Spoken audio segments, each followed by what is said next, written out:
હવે આવ્યો બગદાણાની ઘટના, નવનીતભાઈની એફઆઈઆર છે મારા હાથમાં. આ એફઆઈઆર માં નવનીતભાઈ જે છે એ ફરિયાદી છે. હવે એની હું ફરિયાદ વાંચું છું. કેવી રીતે આરોપીઓને લાભ મળે, આરોપીઓ છૂટી જાય, જામીન જલ્દી થઈ જાય, સજા ન થાય, જે દિવસે કેસ હાલે ત્યારે નિર્દોષ છૂટી શકે, પાસા ન થાય, આવું બધું બધી કાળજી પોલીસ અને કેટલાક ભાજપના નેતાઓ દ્વારા ગુજરાતમાં ગમે ત્યાં રાખવામાં આવતી હોય છે. આ તો મેં તમને મોરબીની, દાહોદની, પાલનપુરની, અમરેલીની ઘટનાઓ કીધી.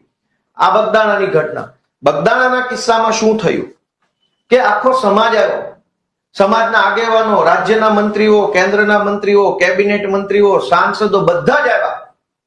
તો અવડા મોટા નેતાઓને પણ ભાજપની સરકાર અને કેટલાક ટોમી અધિકારીઓ છેતરી ગયા, ખુલ્લેઆમ છેતરી ગયા અને આરોપીઓને ડિસ્કાઉન્ટ આપવામાં આવ્યું.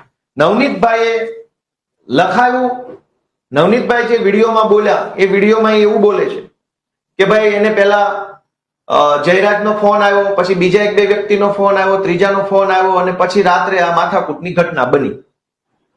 હવે અહીંયા જયારે એફઆઈઆર લખી છે એ એફઆઈઆર ને આપણે વાંચીએ તો ખબર પડે કે પોલીસે ઘટના, માનો કે જયરાજે માર્યો છે, મરાયો છે, નથી મરાયો, એ તો તપાસનો વિષય છે, સરકારને એસઆઈટી ફેસાઈટી બધું થયું છે, પણ કાગળ ઉપર જે પોલીસે લખ્યું છે એ પ્રમાણે કલમ તો નાખવી જોઈએ કમસે કમ.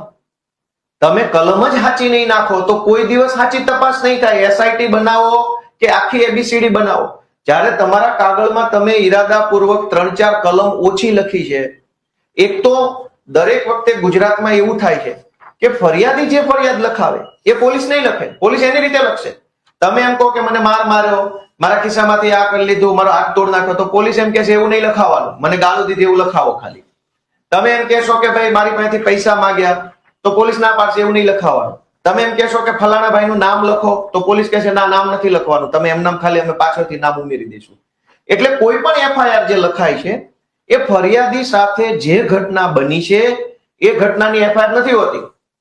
ફરિયાદી સાથે ધારો કે આટલી ઘટના બની હોય તો પોલીસ આટલી જ લખે એફઆઈઆરમાં, આટલું નથી લખતા.